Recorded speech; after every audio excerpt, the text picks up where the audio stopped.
Hey everybody, Matt Michaels here. I'm the DeFalco Files with the owner and creator of FSW here in Las Vegas, the future stars of wrestling, Mr. Joe DeFalco. Hey, you are back from paradise, brother. Uh, as we were Yeah, talking, I'm all red up here and yeah, everything. as we were talking before we started here, so you've had more fruity drinks than you've had in your whole life, huh? Yeah, more drinks. It isn't just fruity drinks. There's more drinks. For the last 20 years, I'm probably good for about 2 or 3 drinks a year. Is it one of those resorts where they like you're sitting there and then they just come around and hand you another one? They could if you said, "Hey, every 30 minutes," because if you're laying by the pool, the guy comes around. Yeah. Uh, and any no experiences that were negative. There was everything pretty much just based in the resort. Yeah, we went out one day to like the main area, which is obviously when you go to main areas of countries that have a lot of tourists, you know, and everybody's haggling for business. You got off the plane and you walk by, and there's literally like 100 taxi cab companies. Bengaka, come here, come here, come here. And they're all looking for business. And then when you go to that place, it was the same thing. You go to every shop, and everybody wants to try to get you in and sell you on the great merch that they have to offer. What did you guys bite on any merch? Did you guys end up taking anything? Yeah, I bought my wife some jewelry at a nice jewelry store, and it was a good deal, But that was the thing. It was like that was the deal. It was almost like it's like the timeshare thing. So you get a free ride to go shop on the main area, but you got to stop in their jewelry store for 45 minutes. Like you have to sign a thing. Like you're left in the middle of nowhere if you try to bail. There's nowhere to go, so you have to go through it. Wow.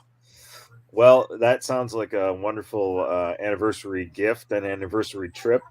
Glad you had a good time, got a little rested, are able to get back to business now this week. As we're recording this, tomorrow is the MECCA.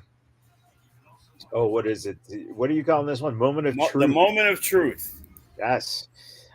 So far, you got a lot of interesting matchups. Good stuff going on. Vandergriff is defending the No Limits Championship against Danny Rose. We saw last month what Ricky of the Suavecitos did against Matt. What, from being objective, and we know we joke about Danny, but what do you think that Danny can bring to this match that could give Matt Vandergriff a little run for his money? Well, the aggressiveness that he brings to him. You also got to look at who Vandergriff has worked. You have to hope that he doesn't take Danny lightly per se, Yeah, and he's looking past Danny Rose because at the Mecca he's wrestling Kenny King. right. So, you have to, be focused and keep your mindset. I don't see that as an issue with Vandergriff. He is, at a different level these Yeah, days. So, you know, every time he goes out there, he wants to have the best match on the show. And for a high octane, there's a good amount of possible matches of the night. right, right. Before we talk about some of the other matches with Danny Rose, do you see him? Can his temper get in the way of him achieving higher things? Can it be this situation where, with his short fuse, that he gets a disqualification, or pulls off a low blow or something that, just takes him out of what could be a very competitive match and an opportunity to win a championship. Well, frustration always sets in when you're a younger wrestler, and you see a lot of wrestlers as they grow and start getting wins under their belts. That a lot of times it's just young, dumb mistakes that cost them matches. So, Danny's got to stay focused. Matt's going to be flying around from all cylinders. He's a bigger guy, Yeah. and for a guy who's way bigger than Danny, he should have the power advantage. But he's also a guy who has that speed and agility and can come at you at all angles. So Danny doesn't have Ricky to rely on this in this match. So if he gets frustrated, he can't just tag out and refocus. I guess he could slide out of the ring, but how many times can you do that? You need a break sometimes. So in the tag matches, and he's used to that. He hasn't had a lot of singles matches. So how is his endurance when Matt's flying around the ring and Danny's job is to kind of keep up with him? This is the first time a No Limits championship is being defended against a mini wrestler. I believe Bodie had an opportunity, so. Then you got the Nevada State Championship. Greg Sharp, man, Gregory Sharp has been looking good, but he's now got a challenge in Damian Drake, and it looks like Damian is kind of forgotten sometimes. The fact that he had a run of the No Limits Championship, that was a solid run, and kind of obviously tag team champion with Matt Vandergriff.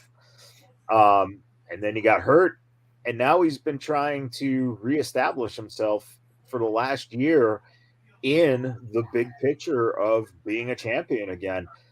Is this an opportunity for him to kind of put his name out there again on that level where either he wins the championship or at least puts himself in the position to get more opportunities to pick up another title?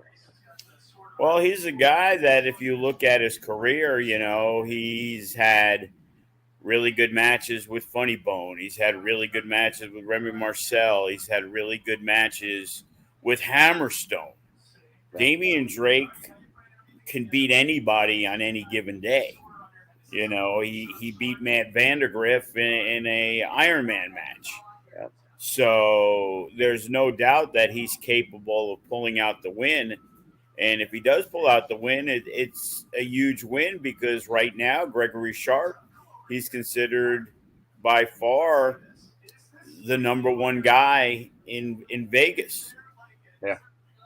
Even though I would put him at Vandergriff right there, but Gregory Sharp over the last year has really, changed people's opinion of him, and he represents the Nevada State Championship. He's kind of a douche sometimes, and obviously that anger has helped him get those wins, but he is definitely at the top of his game. So that's like an under the radar top level match. Yeah, absolutely. 100%. And with, you kind of mentioned in terms of Greg Sharp's attitude, his sense of entitlement. Could this be a trap for Damian Drake where it ends up that Greg doesn't want to do much wrestling and he more wants to just kind of, beat the crap out of Damian, maybe have a weapon or two lying around, and the champion's advantage of not caring if they get disqualified, could that come into play by having, kendo sticks or other weapons around and just getting himself disqualified because Damian might be too much of a challenge for him? Well, absolutely. Gregory Sharp, it took a long time for him to win a championship. So he is very possessive of that belt. And he will do whatever it takes to make sure he doesn't lose the belt. He'll lose a match as long as he doesn't lose the belt. Right. So Which, Damian Drake has to overcome that. yeah. And pinning Gregory Sharp in the middle of the ring is something that nobody has done in a long while. And And that's elsewhere. So, right, it isn't just saying, hey, in FSW, if you go anywhere Gregory Sharp's been, he's been hugely successful right. since he Uh, shed the mask.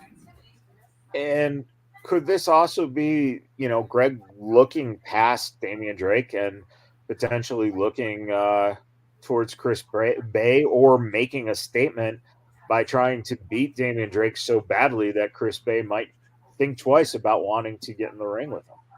Well, right now, Sharp had a match with Davey Richards at the Full Tilt weekend, and they went to a time limit draw.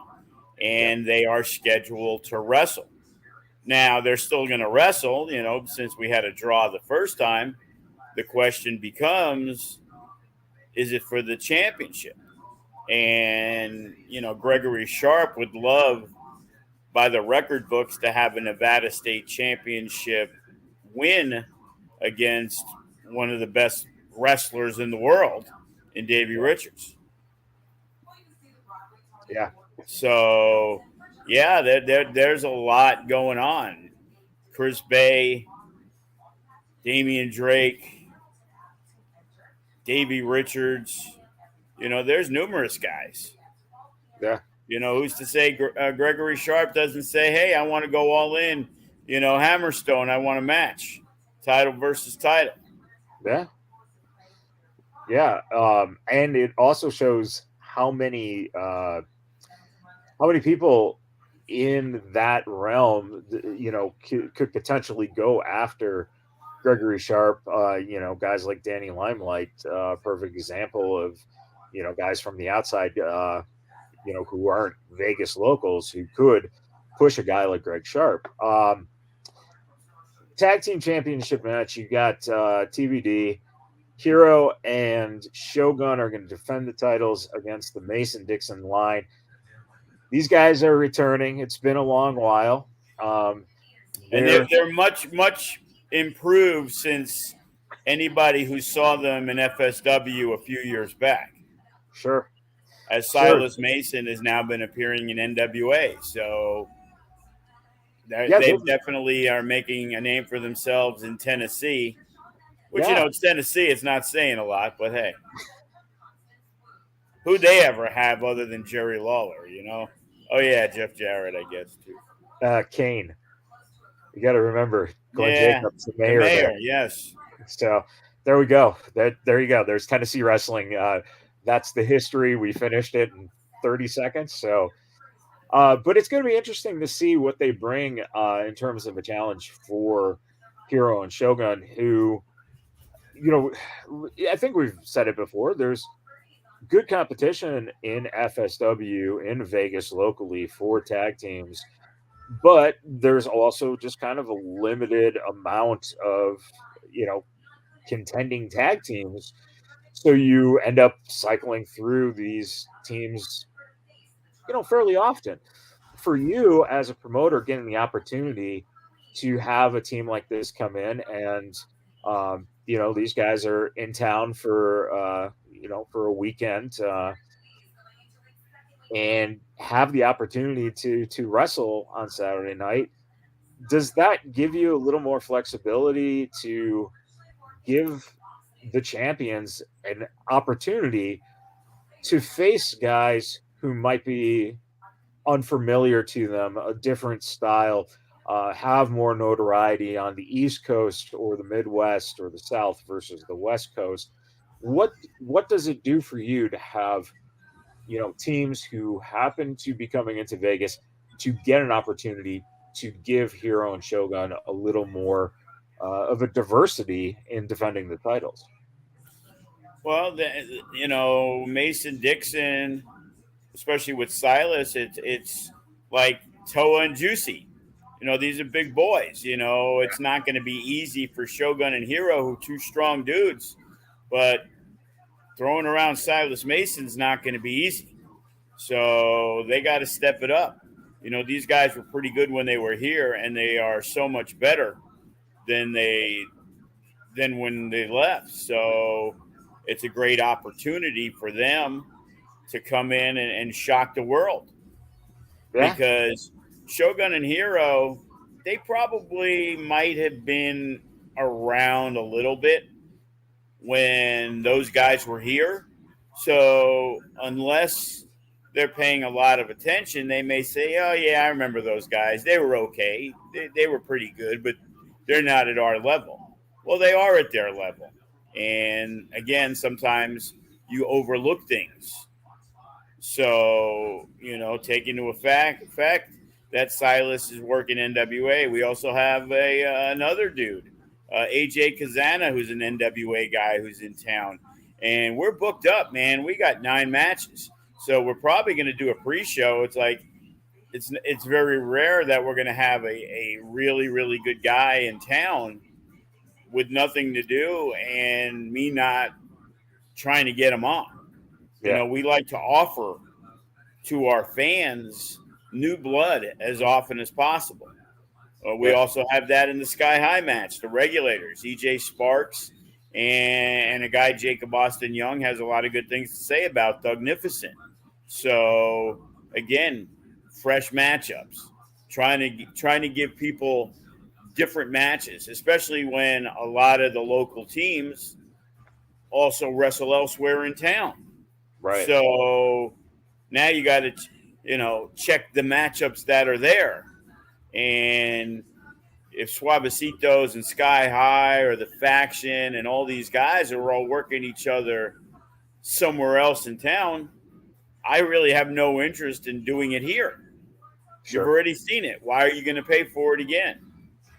So we have Jordan Cruz coming back. We have Danny Limelight coming back. And these are guys that we're trying to get back on a more frequent basis because, no offense to students, they're students. Danny Limelight's at a whole nother level. Danny Limelight slides in and he's a top 10 guy in FSW immediately. Yeah, So if you have the opportunity to use him, especially at a high octane show at the arena, you're going to use that opportunity. yeah, And him and Jacob Austin Young is the match I'm looking forward to the most. Jake just showed up at New Japan, yeah. so it seems like Danny Limelight wants to head to Jacob Austin Young's turf and maybe shake him up a little bit. Yeah, I mean, and if you follow New Japan Wrestling, you know that Danny Limelight is one of their bigger, the mouthpieces, one of the bigger, guys who in an organization that is built on, discipline and pride and respect. Danny Limelight likes to shake things up by, throwing throwing his voice out there and is great at it. And Well, yeah, and just the promo he did on Jacob Austin Young gets me fired up about the match. It's like, man, this guy can really bang it out. 40 seconds. He doesn't go long. You want to learn how to do a promo. Watch Danny Limelight. Guys ramble on. They kind of stutter. I understand that it's not an easy process, but compact everything. yeah, When we had Max Dupree, Sean Ricker, we immediately knew that this guy was something special because he was spontaneous. It could be it could be a pre-promo that we talked about, or he can go off the cuff, and he is smooth as smooth can be. We talk about wrestlers being smooth, and I was talking about how, I was really surprised at Future Shock. I guess it's Angel Celestial, who's got a little experience in Mexico, and he came in that 4-way, and he really shined because he was very smooth, and a lot of people took notice of that. And when you're doing a promo and you do that, man, people are going to pay attention to you. When the Limelight was here the last time, I wanted to see him and Jay Vidal. You know, unfortunately, with Jay being gone and Limelight, we were running a few of the anniversary show and other show was running the same day as New Japan in LA. So we didn't have the opportunity to use some of those guys that we definitely would have used at the anniversary or at the last one we did, Survival of the Fittest, as well as, moving forward. I just found word on November 20th at Against All Odds, New Japan's also running again. So we got a pretty good rumble, but we really would have enjoyed having other guys like Tom Lawler and Tito and Limelight and Bateman. The sky's the limit on the guys we could have used there. You need to start getting together with the front office there and planning out and being it's that Sunday deal. Usually we're free when it's a Sunday, but that's when New Japan continually runs their main shows. Now the WWE and AEW do a lot of Saturday stuff. Yeah. Jacob Austin Young, obviously he's been around for, a decade in FSW. One of the things I think that, kind of gets overlooked, you talk about Danny being such a good promo. Jacob Austin Young is like the most silent, deadly type of guy out there. He really is a great striker, and you kind of don't see it coming. Does that kind of throw Danny Limelight for almost a loop where you have the flamboyancy and the showmanship against a guy who really, Jacob Austin Young, is there to just basically kick your ass? Well, yeah, we saw him in Natural Born Killers, and I knew he had that background. I remember when I was talking with Cross, he had mentioned using Jake, and it's like, bro, we only got so many spots, and I'm not thinking of Jake in that way. And then when the opportunity arose, it was like, oh, same thing with like Robbie Litt. They have that background, and they were very impressive in that situation. Similar to Eli Everfly, a guy who flies around, but man, he can wrap you up in a pretzel. And same goes for Jacob Austin Young, who from day one was always studying Japanese stuff. He would watch everything from, New Japan and Noah and whatever it was, that influence you could see is in his style, which was always enjoyable because a lot of times people get caught in that indie rut of a lot of the move sets are pretty similar. And after a while it becomes, oh, okay, yeah, I've seen this one before. That's good. While Jake is using stuff like the Sling Blade. When he started using it, Finn Balor used it, but Finn Balor was in Japan and very few people knew who he was. Right. So it was a very creative thing to a lot of the local fans on seeing some innovative offense that unless you watch Japanese wrestling, you probably hadn't seen. Right. Yeah, it's like you said, I think that match could very well just kind of steal the night away.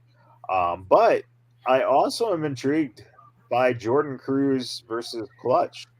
Jordan Cruz, I don't know how many people realize, but he actually had a performance center tryout. It was the end of last year. It was December of last year. He's on the radar, and this seems like something that, Clutch might be overlooking a guy like Jordan Cruz. And I think that Jordan gets the opportunity here. What does it mean to have a guy like that mix in with guys like Clutch who, are trying to prove themselves, even though they are an established, part of FSW? Clutch has a lot of stuff that he still can achieve, especially on his own. Well, it's a match where, in a lot of situations you say, hey, this guy's working this guy. Oh, this is a really good match for a Nick Xander. Oh, this is a really good match for Brett the Threat. And in this match, it's a good match for both guys. Yeah. Clutch has been back. Jordan Cruz has had a lot of success everywhere, but not really here at FSW. He's struggled. He's picked up a couple of W's, but mainly he hasn't won very many matches. Right. So the frustration, plus the fact that in some cases he's working some scrambles and might have you might be the highlight of that match, but you still don't get the win. So unless you're getting wins and piling up wins, sometimes it's harder to pay attention to what's going on. He's getting a one-on-one opportunity, and he's wrestling a guy who's had great success, traveled, wrestled in China, wrestled in Japan, and tag team champion numerous times. So this is a big-time matchup. And for Clutch, he's wrestling a guy who has really dominated United Wrestling in San Diego area. So a win for these guys, it's kind of like watching the Contender Series. You'd watch boxing, and it was very rare you would see like the number 4 guy fight the number 5 guy. It was like they didn't want to risk their spot. But these guys, both have a lot to lose. And, in some cases, you look at matches and it's like, oh, yeah, that's a good match for him. He's got nothing to lose. You always hear that in all sports. He's got nothing to lose. He's a heavy underdog. Right, yeah.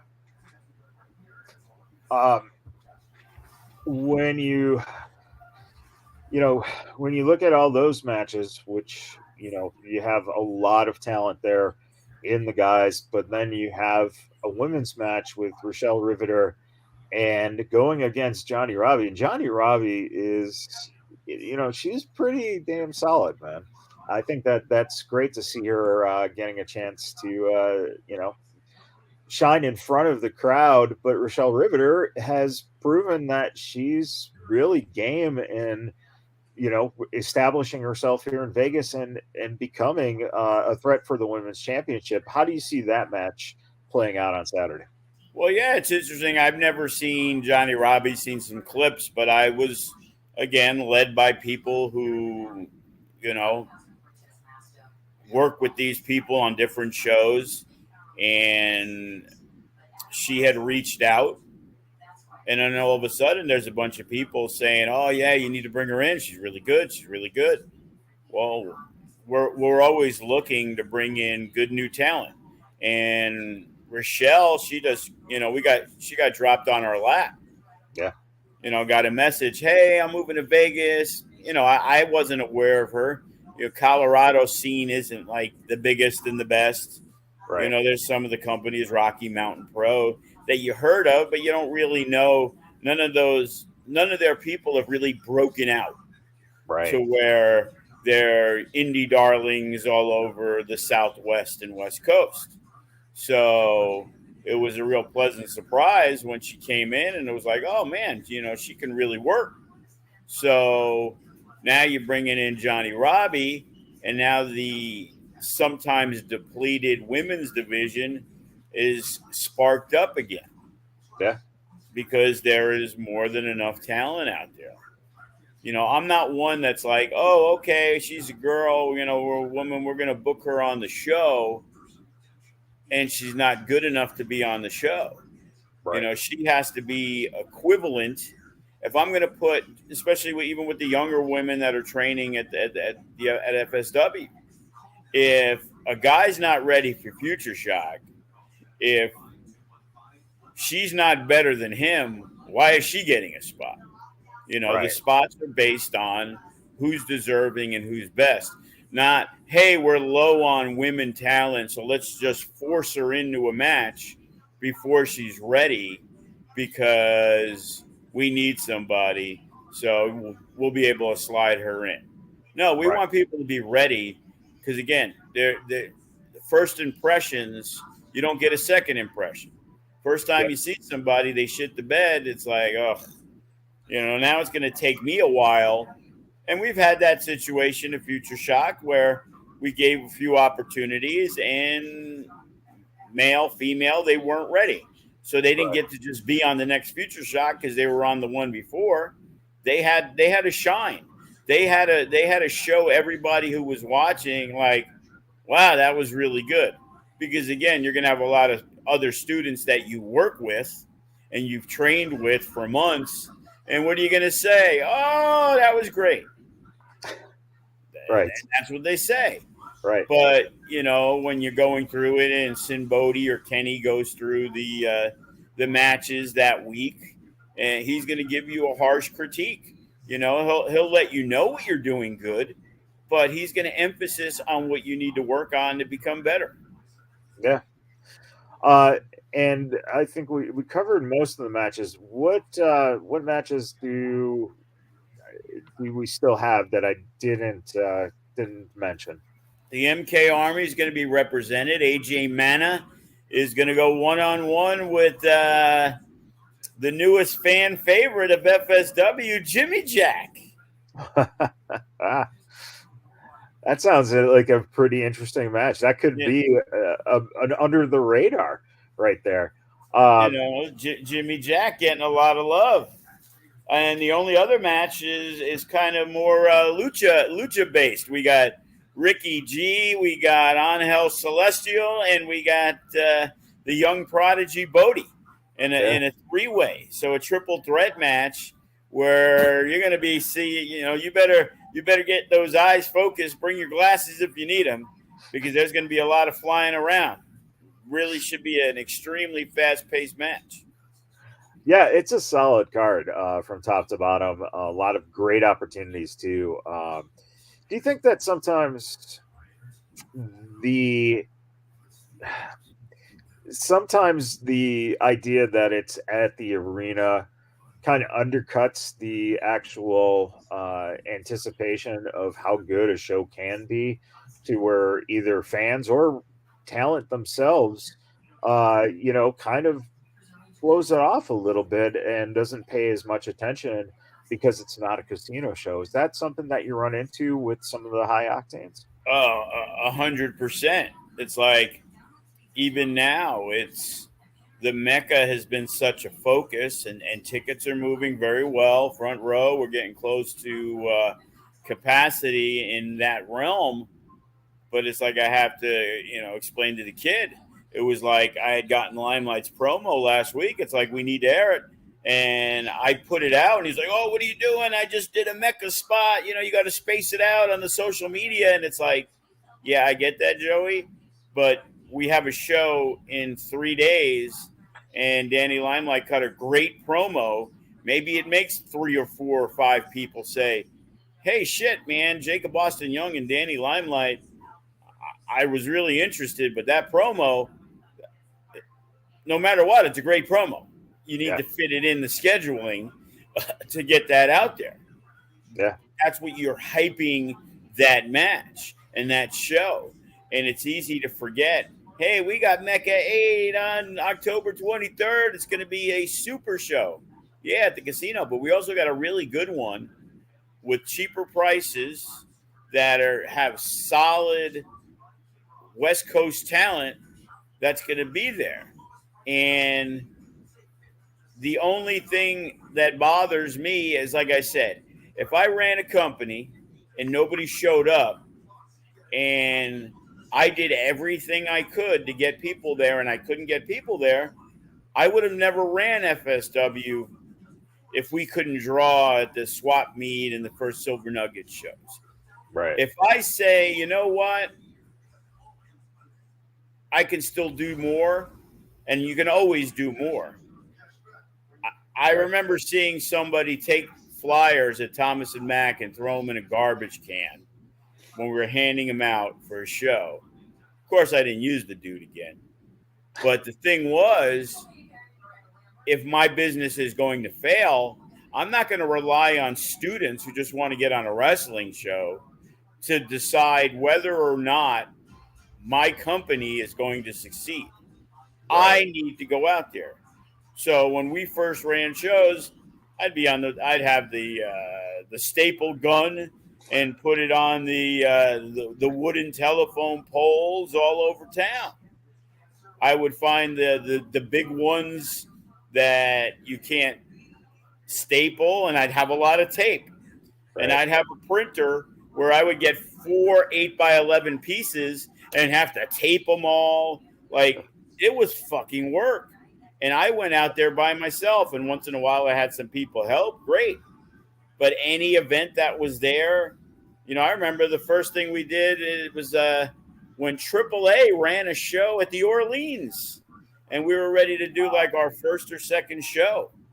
So this had to be like, 2009. And I remember that we had people there and we handed out as many flyers as we could. And in those days, that's all you had. Like for our very first show, we had no footage. We couldn't do a Raw commercial. So once we had the first show under the belt, then we had footage, and then we started making commercials, and then we pay, $400 a pop to be on Monday Night Raw, and we'd go on SmackDown, and we'd do all that stuff. Because if somebody doesn't come to your show because they don't want to come to your show, maybe it's because my show isn't good enough. But if my show is good enough, maybe not enough people even know we have a show. Right. And then that's why I created the FSW fan page. And it isn't just for anybody. Like, people try to invite people.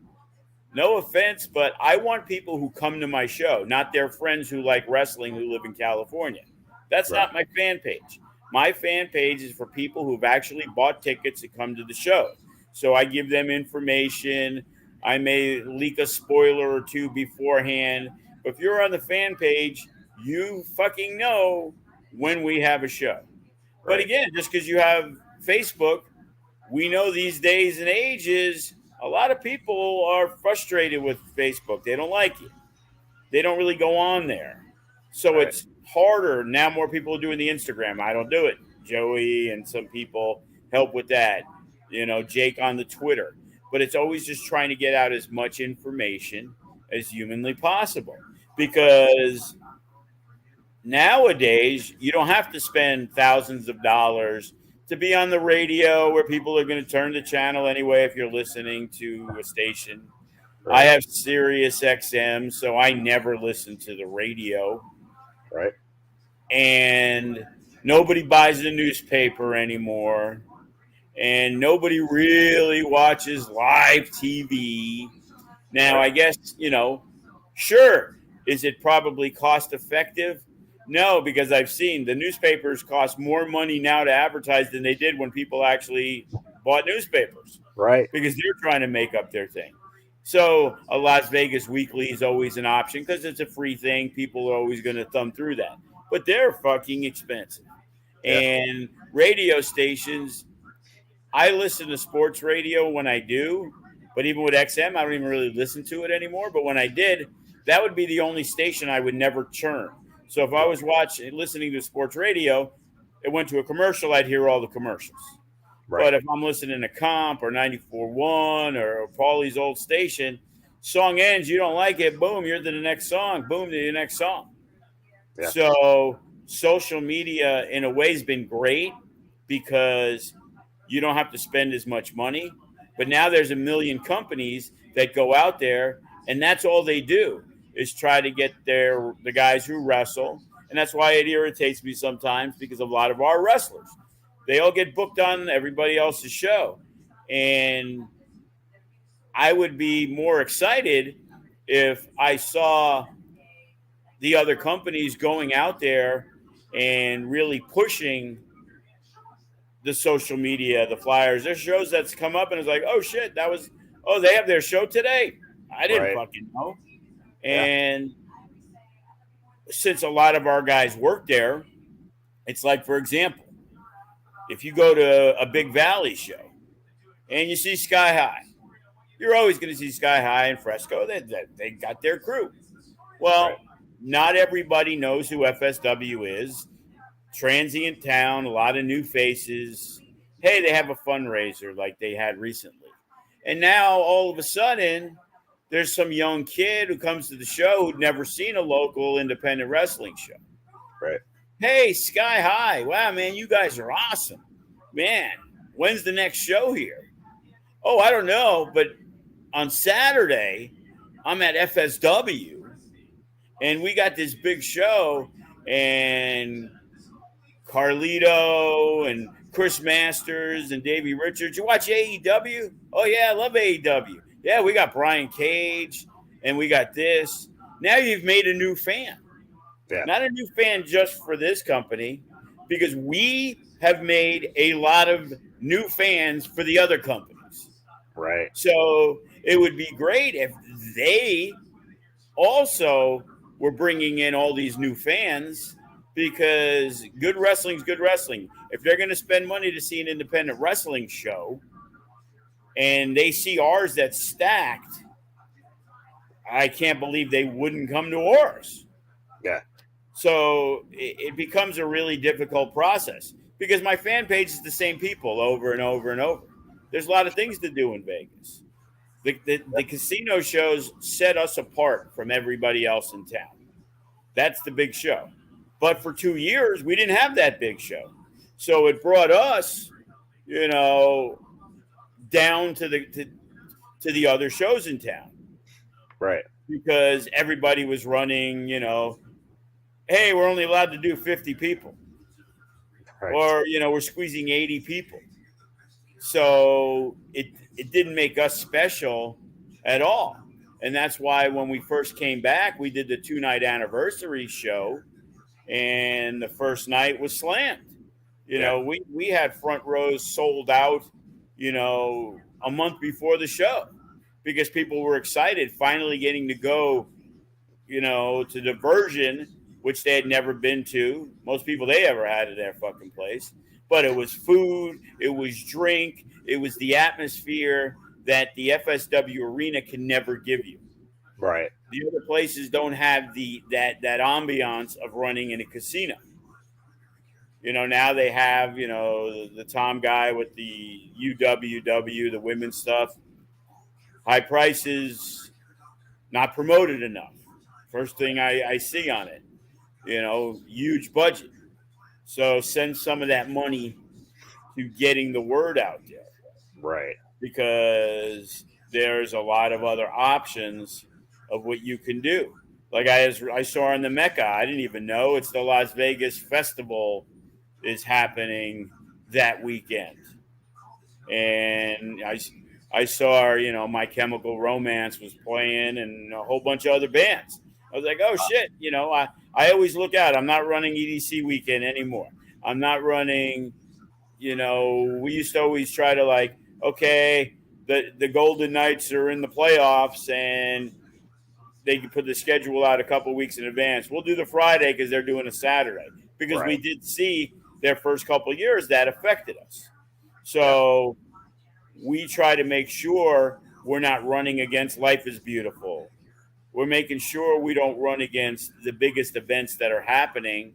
NASCAR, try to avoid it. If we do run, we run, a much smaller show, because we want to maximize fans, because our loyal fan base is what provides us with the base. Sure. And then we take advantage. Okay, AW is running. A Wednesday, a Friday, a Sunday. Okay, we could slide in there. There's going to be a lot of wrestling fans in town. If WrestleMania ever comes to Las Vegas, which you imagine it would with Allegiant, but we did that, Money in the Bank weekend is running. We did it SummerSlam when they did it, and we ran, and GCW ran, and both shows were packed. Yeah. So, we got to finesse better next year for the AEW weekend, because us and Revolver, I personally believe we had the best show, but we ran against Rampage. We weren't going to win. We're not winning that battle. GCW, would have done really well in that spot, but they would not nearly done as well as they did Saturday night. That was the best. That was the best spot for the entire weekend, Yeah. because earlier that day Revolver ran, and they did okay. They didn't do great. Why? Because they had the meet and greets and the signings at AEW that day. Right. So, it's being aware of everything that's going on, and you can't always figure it out and be right and say, "Ah, shit, I wouldn't have ran this date because of." So, you try to do your best, but it's crazy. There's so much going on. So you got to kind of make sure you're at least aware, and pull up the Google and say, hey, which I do. It's like, hey, when's EDC this year? Oh, okay. We're 5 months away. We'll already know not to take that date. Yeah. We'll be talking about MECCA obviously for the next couple of weeks. But I wanted to, as we're kind of wrapping up here, to go back in the archives and touch on something, because you made a post earlier about a show that happened 10 years ago, on October 20th, 2012, The Highway to Hell. What are your memories of that particular show, where you had the big casket match between Alcatraz and Tyson Prince, as one of the highlights on the show? But you also, at that time, had a tag team champion team that was, I guess, went on to do something or another in these guys called the Young Bucks. They defended against Hitter Nation and the Suburban Commandos. What are your recollections of that show now, 10 years out? I was telling the story yesterday about the main event.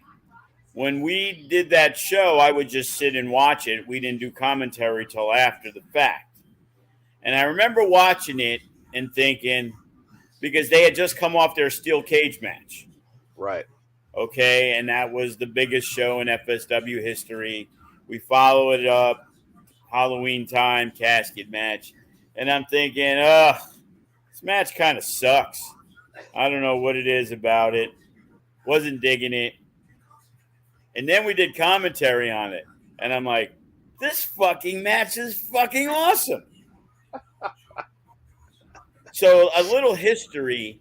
If you've seen the steel cage match, Alcatraz got fucked up when Tyshawn hit the Baldo bomb from, I believe, the second rope or the top rope. I guess it was the top rope, probably. And he fucked up his ribs or his lungs or some shit like that. And Alcatraz was fucked up. And Alcatraz loves Tyshawn Prince. But when they had the casket match, it was time for a little receipt. And the receipt was turning Tyshawn Prince into the Pillsbury Doughboy. He used a fire extinguisher that basically looked like it was the ice storm at a Chicago Bear game. And Tyshawn Prince was like, it was like in Ghostbusters, I think. It was like, because he was all white.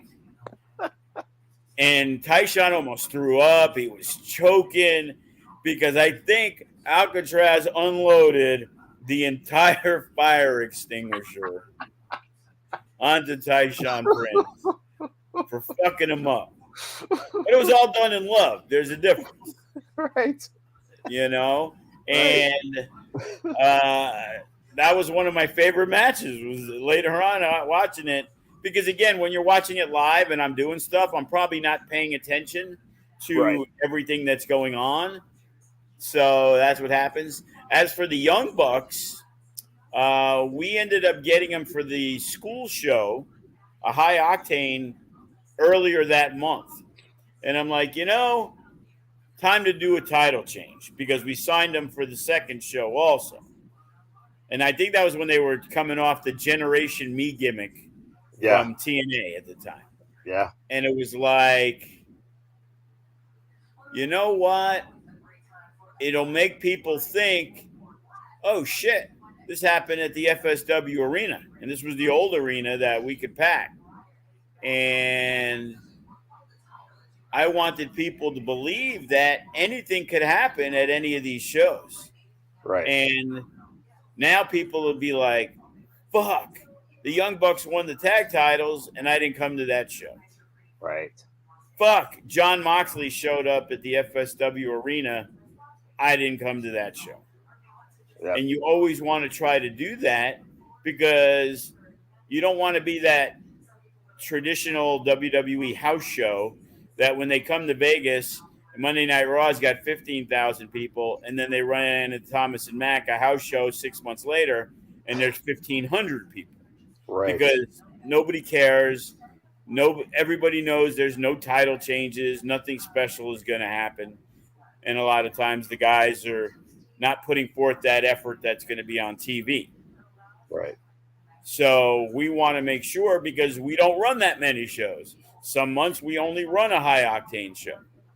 So we've done it in the past where we had, I remember, Cross versus Eli Drake. And, we built that up as a big event.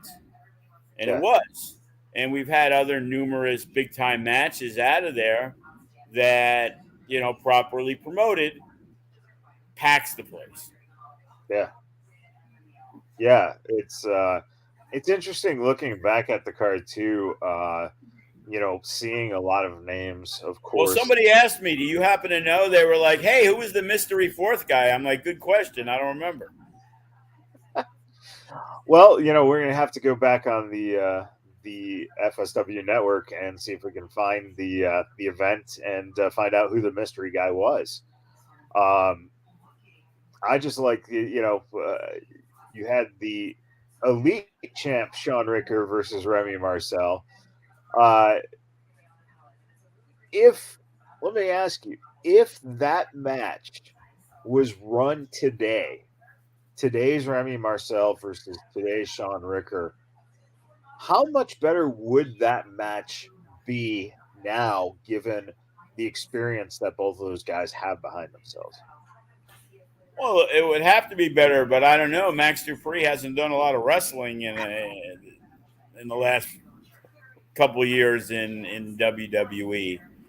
I remember a Eli Drake Kenny King match at the Silverton that could go down as one of the worst matches in FSW history. So, well, I guess then that brings up the other question: would Remy Marcel make a good Max Dupree model in the MMM faction? I'm not sure he's got that babyface look that Max Dupree is looking for. And then, again, on that card, you had a lot of familiar names, both past and currently present. But one of the intriguing ones was the career on the line match. Gigi, what is it? Severe versus Gigi Severe, yes. The Agency versus Kid Vegas and Team Vegas. And was that the match that Team Vegas lost and Kid Vegas did have to leave Vegas? Kid Vegas had to leave FSW, yes. Yeah. And then he came back under a mask in possibly the worst masked outfit in the history of professional wrestling. He came out as maniacal, and I swear they must have had one mask at the 99-cent store, and that was the mask that was bought. In my mind, I picture it again being like, oh my goodness, atrocious. And you said how good the casket match was when you went and put commentary on. When you look at something like that, where you see, a concept in your mind versus what you actually see on the screen or when you're actually calling it live, what does that do to you when you make the realization, but you still have to sell it because you're doing commentary?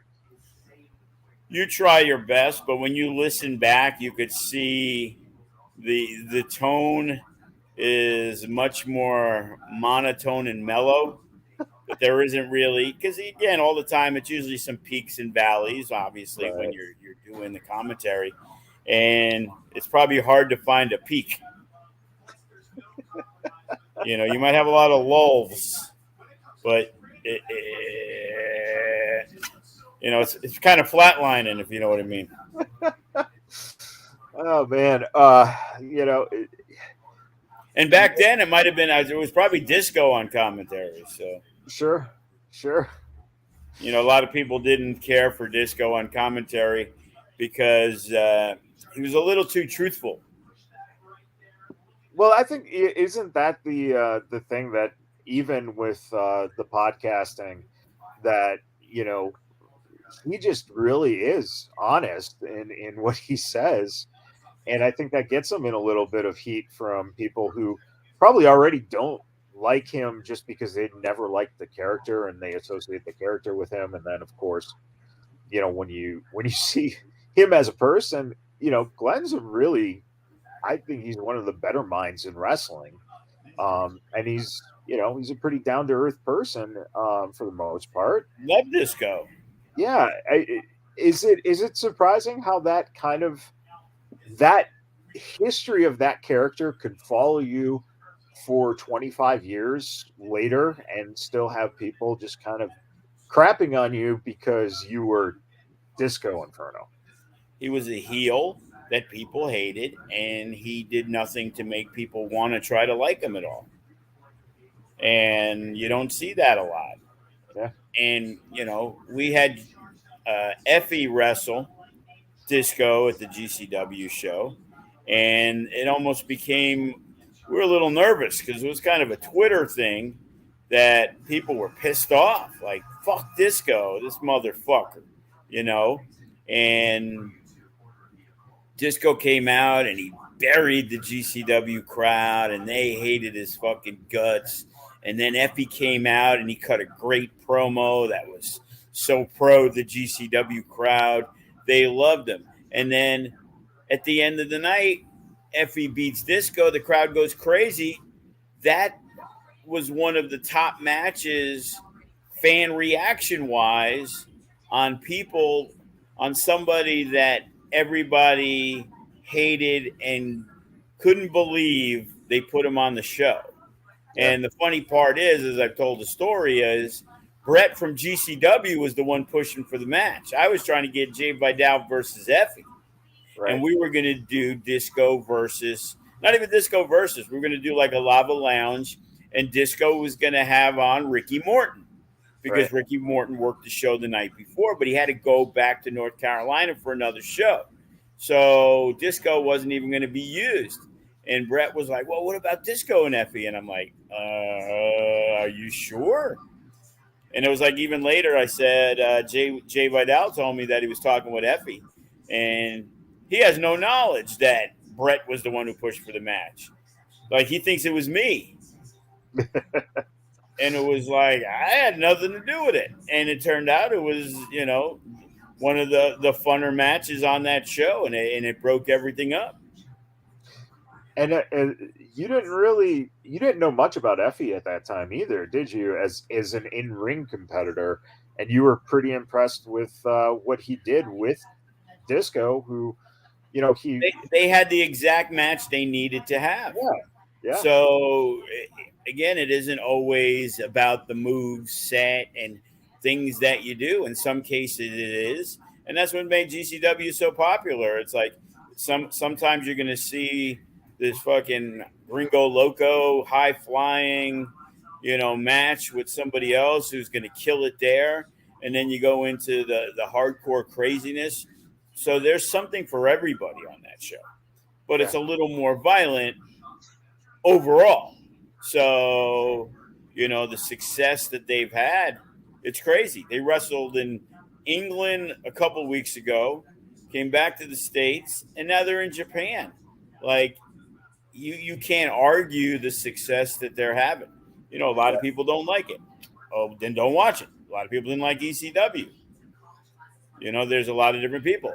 There's people now who don't like AEW. People hate Tony Khan. You know, another fight with Sammy Guevara. It's like, dude, it's I know from talking to people who do work there, it's an insane asylum. Yeah.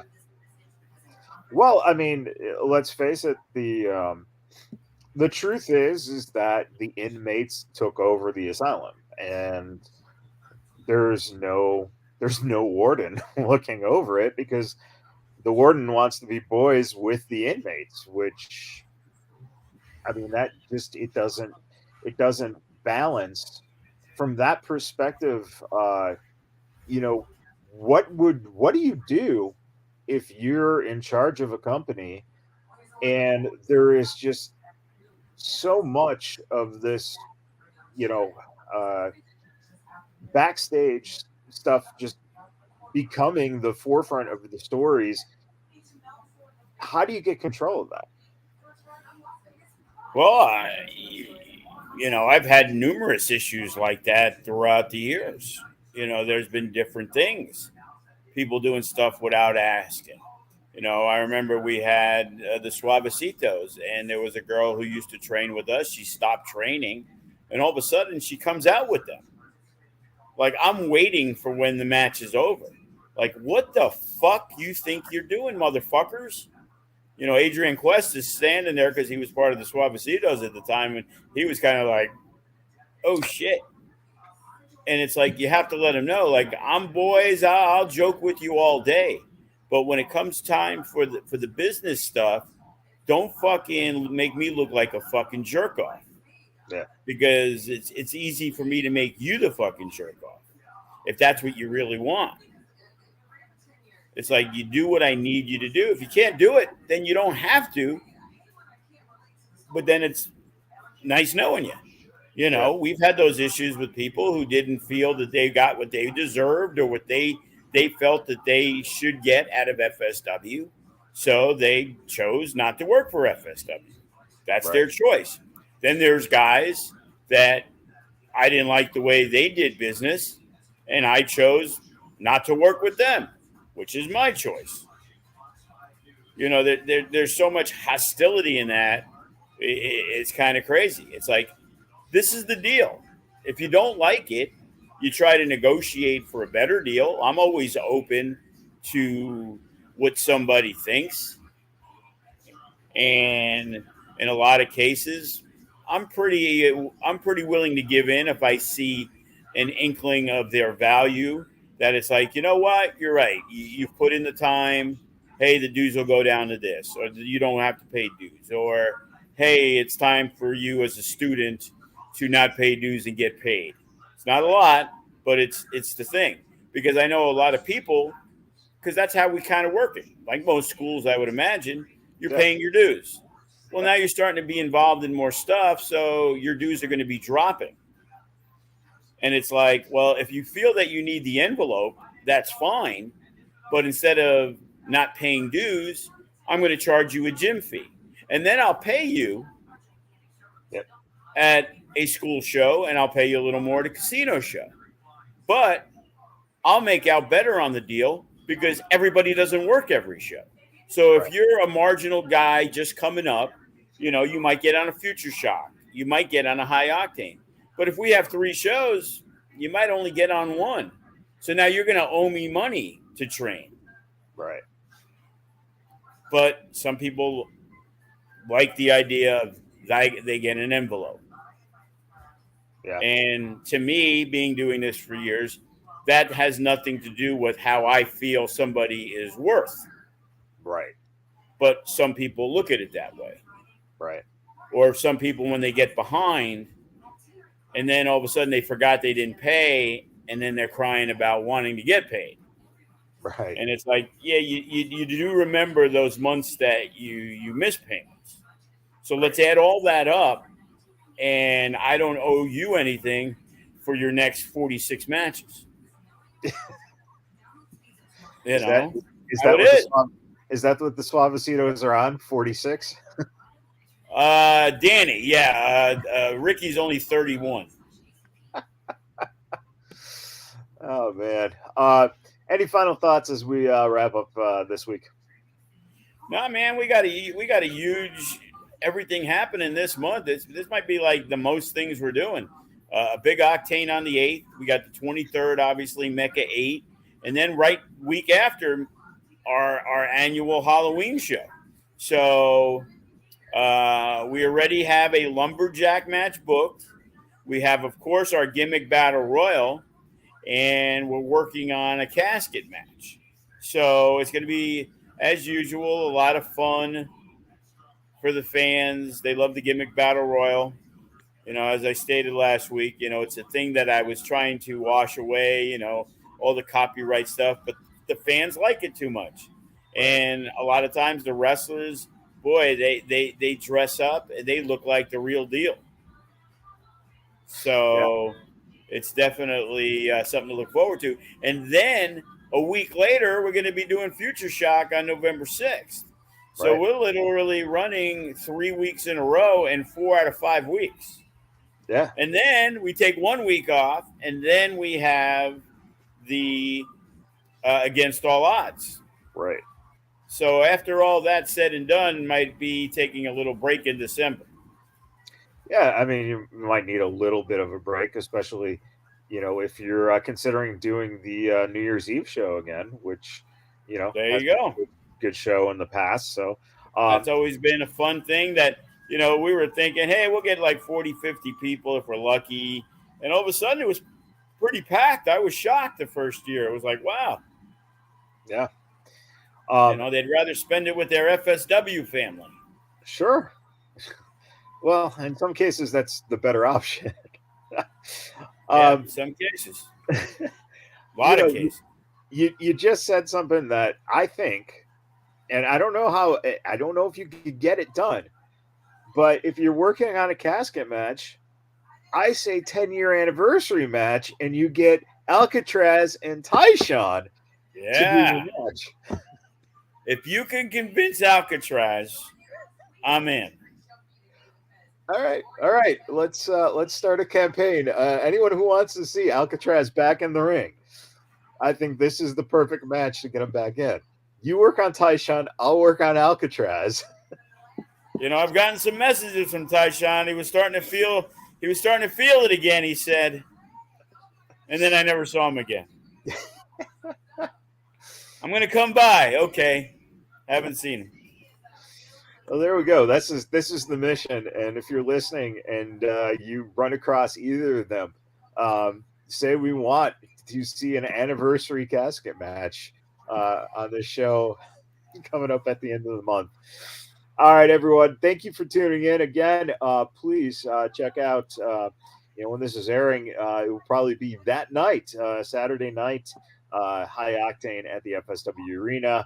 It's the moment of truth, and it is a very stocked card. And if you can't get down to the arena, again, FSW Network, just $6.99 a month.